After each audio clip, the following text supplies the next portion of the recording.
She's playing tricks on us, guys. Pinaglalaroan niya tayo, sinisira niya yung buong squad. Hanggat nakikipag-alyansa kayo sa kanya, hindi tayo mabubuo ulit. Ang toxic na nito, lahat ng pagkakaibigan natin. Tama ka, Sugar. Who needs toxic friends? You're both hopeless. I'm just glad we're no longer friends. Bakit ito lang? Wala pa to sa kalahati ng hinihingi mo. Yan lang talagang perang kaya ko. Take it, so we can live in peace. Ibigay mo ng buo yung pera ko kung ayaw mo mag-rest in peace. Huwag mo akong didiktahan!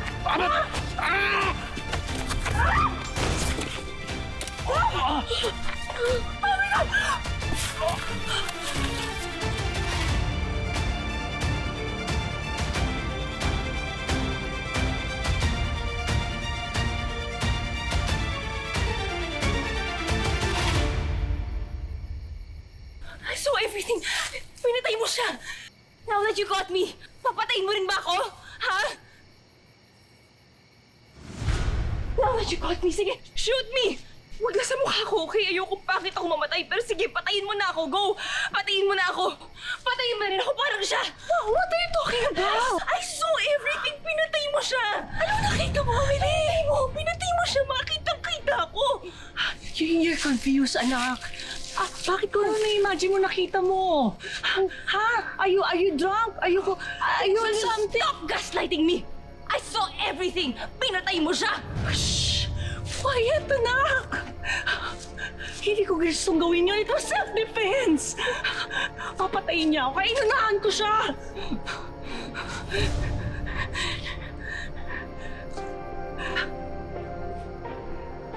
Bakit may galit sa'yo yung Jigger na yun? Ha? Bakit? Jigger, killed by Ron. Na-witness yun ng dad mo.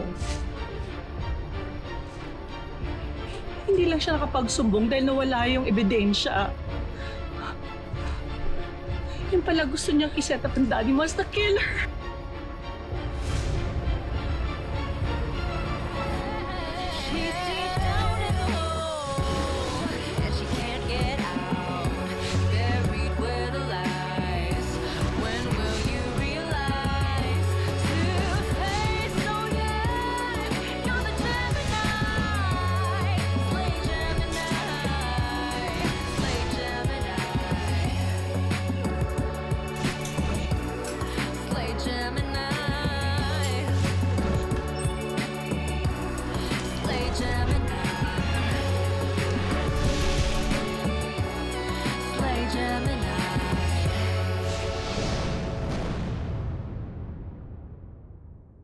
Teka, wait.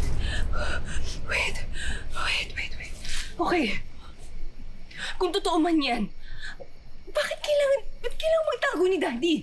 Ha? Bakit kailangan mong supulan yung Jigger na yan? Ano ba nangyayari, Ma? Ano ba nangyayari? Anak, si Jigger ang sumira sa daddy mo. Siya rin lang makakapaglinis nito. Pero ang dami nang hinihingi. Ang laki ng pera hinihingi niya. Sabi ko, negotiate naman tayo, pero ayaw niyang pumayag. Papatayin niya raw niya tayo. Kaya kinuha ko yung baril. Hindi ko sinasadya. Ito kayo na lang. Okay, calm down. Okay, calm down. So if you're saying the self-defense to, di pwede tayo magsumbong sa pulis. Let's ask help from them. Tatawagan ko si attorney. Sasamahan kita. Let's ask help. Kaya ni Attorney Vivero yun, Ma. Hindi. Bakit? Ayokong makulong. Hindi ko kaya. Hindi. Kaya ni Attorney Vivero yan. Magaling siya. Kaya kanyang ipaglaban, Ma. Sasamahan kita. Anak, umuwi na lang tayo, please. Hindi safe dito, please. Makarinig sa atin. Please, umuwi na tayo. Ano yung katawan ni Jigger? His body. It's too dangerous to go back, anak. Umuwi na tayo, please. Come on.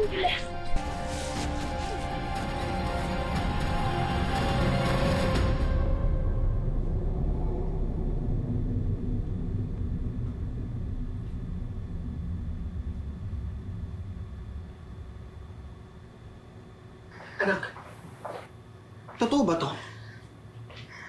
Fugitive na si Hector? May naiinis na ako sa sarili ko. I just want to call A. Pero hindi ko alam kung paano magsisimula. Okay, galit pa rin si Liv sa akin. Maybe I should just call Liv and just explain to her everything that's happened. Anak, huwag ka nang makisawsaw. Pabayaan mo na sila. Alam mo, malas nila. Naging tatay nila tulad nito. Yabang niya.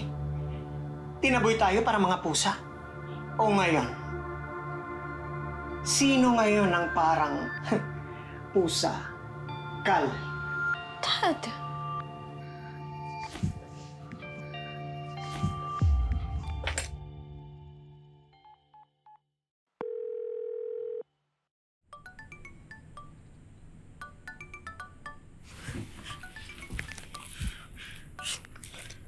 Hello, Pa? Liv, anak. Pa? I'm sorry kung ngayon ako nakatawag. Oh my God. Thank God. Safe ba dyan? Wala ba makarinig sa inyo? Opo. Gusto ko lang sabihin sa inyo na mali ang binibintang nila. Inosente ako. Hindi ako pumatay kay Byron. I know, Pa. Saan ka po ba? May kailangan ka ba? Kahit ano, pagkain, damit, or anything. Okay lang ako dito. Mas safe kung nandyan kayo. Delikado dito. Huwag kayong lalabas ng bahay. Sigurado ko kayo. Nakausap mo na ba yung abogado mo? Hindi pa. Pero may tumutulong na sa akin. Kung hindi kita pwedeng puntahan, anong gagawin ko? Ano pwede kong gawin? Liv, anak. Kausapin mo yung inspektor sa kaso ko. Sabihin mo sa kanya, imbestigahan niya mabuti. Inakuha nilang parabenala sa kalakal ko. Wala yung mga fingerprint ko dun. Dahil hindi ko nahawakan yung mga yun. O sige pa. Sige.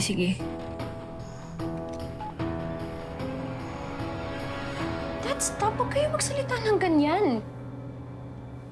Dad, pinagdaanan niyo rin yan. And I know what Liv and A are going through right now as well, okay?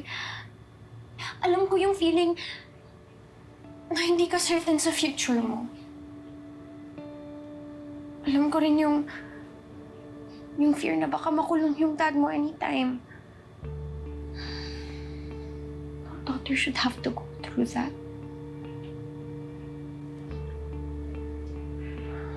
Tsaka naawa din ako kay Tito Hector. Pinatira pa nga niya ako sa bahay nila, di ba? Dad. Yana. At least kung may nagawa man akong mali, ginawa ko yun para mabigyan ka ng magandang buhay. Ibang-iba yun sa pagiging murderer. Last up! Let's go! Ito! Uj, go! Uj! Nasa ka! Huwag na! Dito go! Tawag mo ako lang siya!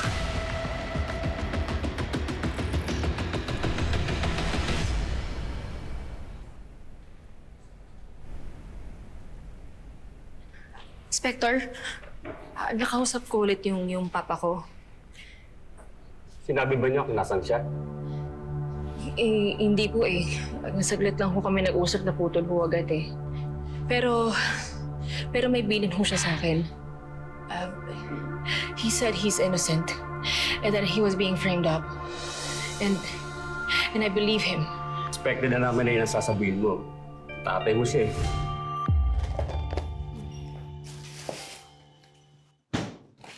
Anak, talaga bang kailangan ngayon ka na lumuwas? Pag-usapan na natin ito, Ma. Mas mabilis tayong makaka-move on pag nabigyan natin ng hustisya si Kuya. Ang lapit na po natin sa finish line. Ngayon pa ba tayo titigil? Pero nak, yung usapan natin, ha? Iwasan mo na yung mga kaibigan mo. Iwasan mo na si Yana. Alam mo, Ma, hindi ko alam talaga. Hindi ko maintindihan ba't gustong-gusto niyo kung umiwas. Nak, sumunod ka na lang sa akin. Ha? Ito na, baon mo. Kay Papa ba yan? Oo, sa papa mo. Naligo na Ikaw po sa kotse, ha? Oh, basta ingat, ha? Ingat, anak. Bye-bye, Ma. Salamat sa baon. Tayin ko kayo doon pa. Lourdes, sigurado bang si Yana ay yung anak ng dati mong amo? Yung pinatay ng Mr. Reyes? May marinig ka ng anak mo. Eh baka naman ibang Yana, baka naman kapangalan lang. Sige na, sige na. Umalis na kayo. Maghinala pa yan eh. Papakicheck na lang ho yung fingerprint na nakuha dun sa ebidensya po. Ito po. Ito po yung copy ng ID na may fingerprint ni Papa. Ikumpara nyo na lang ho yung fingerprint na yun dun sa nakuha dun sa mga paraphernalia. Yan po yung magpapatunay na inosente yung tatay ko sa mga binibintang ninyo. Salamat, Miss Baltasar, pero bago ka pa dumating, lumabas na yung result ng fingerprint analysis na pinagawa namin. At nalaman na rin namin kung kaninong fingerprint ang nasa paraphernalia. Kanina ho yung lumabas. Sa papa mo, kay Hector Baltasar.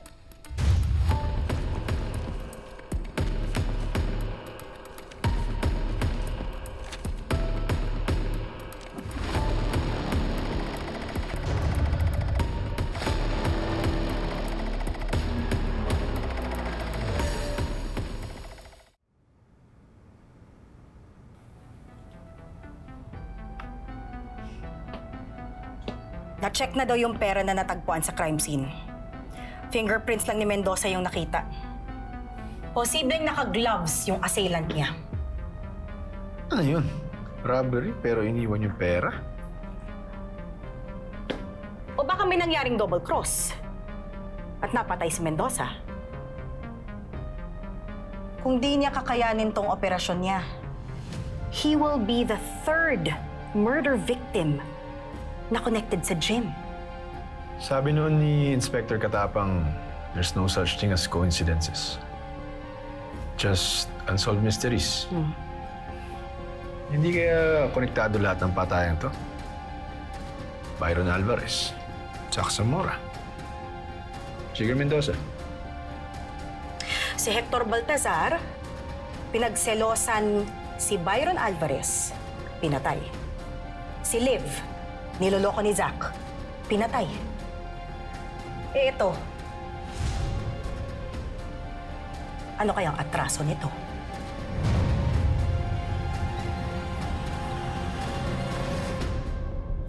Hector, this is Attorney Silverio. Hello. Attorney, abasin. Naikwento na sa akin ni Alfred yung problema mo. Tutulungan kita. We will talk to the authorities. Ano? Susuko ko? Yes. Patunay ako makulong. Pwede tayo mag-bail. Tulad ng sinabi mo na frame up ka lang, di ba?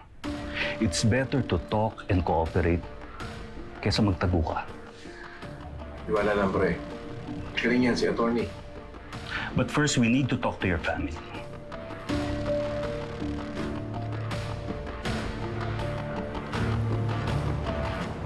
Liv, anak. I'm happy na nakita ko kayo ulit. Akala ko habang buhay na ako magtatago na malayo sa inyo. Pero nangako si attorney na ayusin niya ang lahat. Tutulungan niya ako. Magkakasama ulit tayo.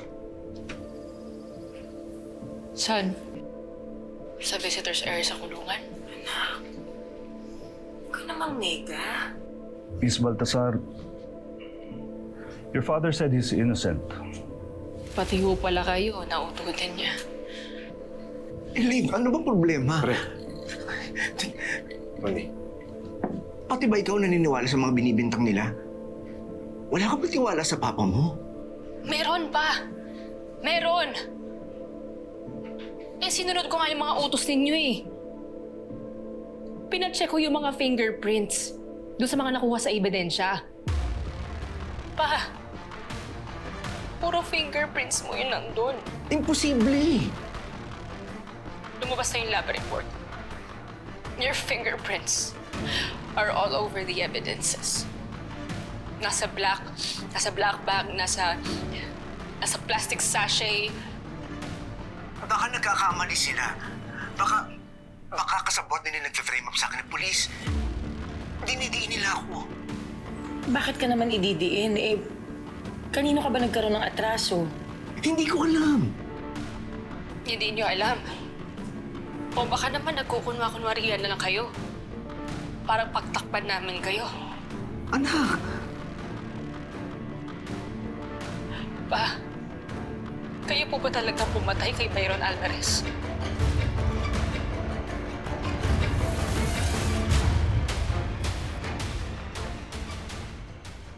Liv, anak. Look at me. Hindi ko pinatay si Byron. Wala akong pinatay. Hindi ko alam bakit ako tinuturo ng ebidensya. Pero sana, anak, na maisip mo na hindi ko kaya magsinungaling sa'yo.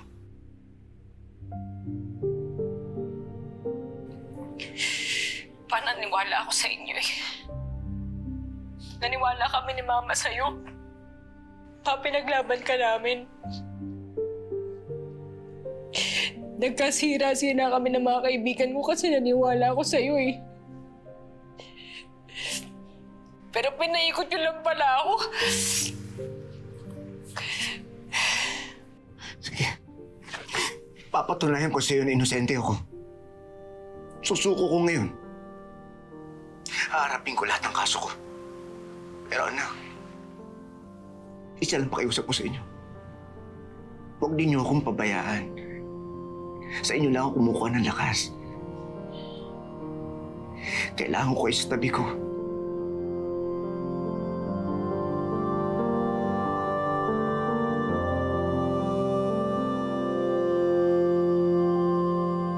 Anak. Liv, anak.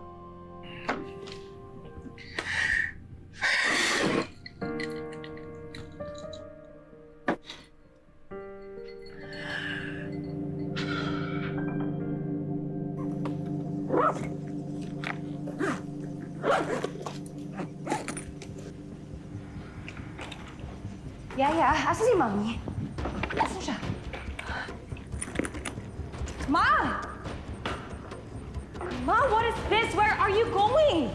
May pupuntahan lang ako. Ano, saan? Saan ka pupunta? Ano, tatakas ka? Inspector, Sige, doon ako. ano nang balita kay Hector Baltasar? Nahanap din ako nasan siya. Nako, hindi pa eh. Dami namin ginagawa. May dinalaw pa nga kami sa ospital eh. Kilala mo yun? Sino? Si Jigger Mendoza. Diba, bisor ko rin doon sa gym. Nakita siyang nakabulagta. Ayun, duguan. Muntik pa nga siyang maubusan ng dugo, sabi ng mga doktor sa ospital eh. Kaya hanggang ngayon, hindi pa rin nagkakamalay. Anong hospital po yan? Sa Santa Eloisa Mission Hospital.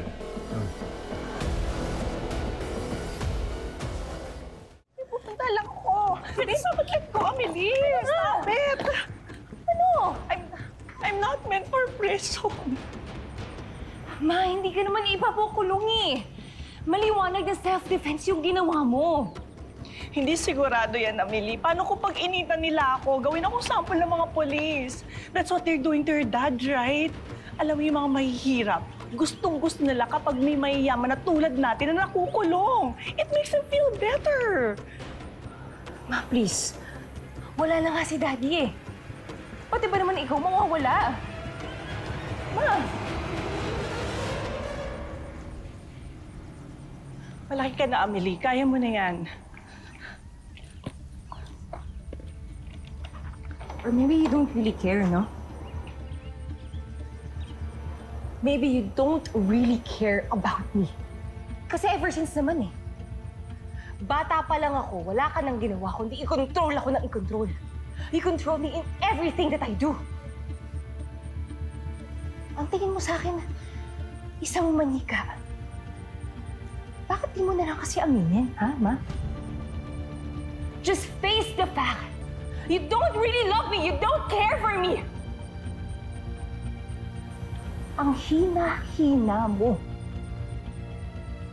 You're not strong enough to be a mother to me. Kasi hindi mo kaya. Wala kang kaya. Sige, malis ka na. Natatakot lang ako, Amelie. Kaya ko maging isang ina sa'yo. Kaya ko. Natatakot ako. I need your help, anak.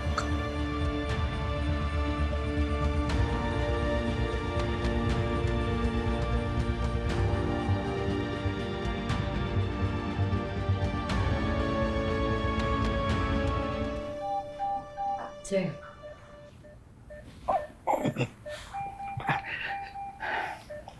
Sir. Sugar. May kukumbisal ako. Ano ba nangyari kasi sa inyo? Si Marga. Si Ma'am Marga? Kay Mami ni A? Siyang umaral sa akin. Ha? Si Mrs. Baltasar ang pumaril kay Jigger. Yun nga yung sinabi niya sa akin bago tumaas yung bibi niya. Tara, nahuliin na natin! Ay, Marga! Mukha pa ako dyan! Sugar! Franco yung iyo, ha? Dapat kayo mapatay! Si Marga Baltasar daw ang bumaril sa biktima. Kumuha na kayo ng warrant. Ngayon din. Hindi ako pwede tumanga dito habang may nangyari sa mga anak ko. Hinahanap ka pa ng mga pulis. Kailangan nila ng suporta ko. Ano ba problema mo, ha? Ano problema mo, ha? Siya pumatay sa kuya ko!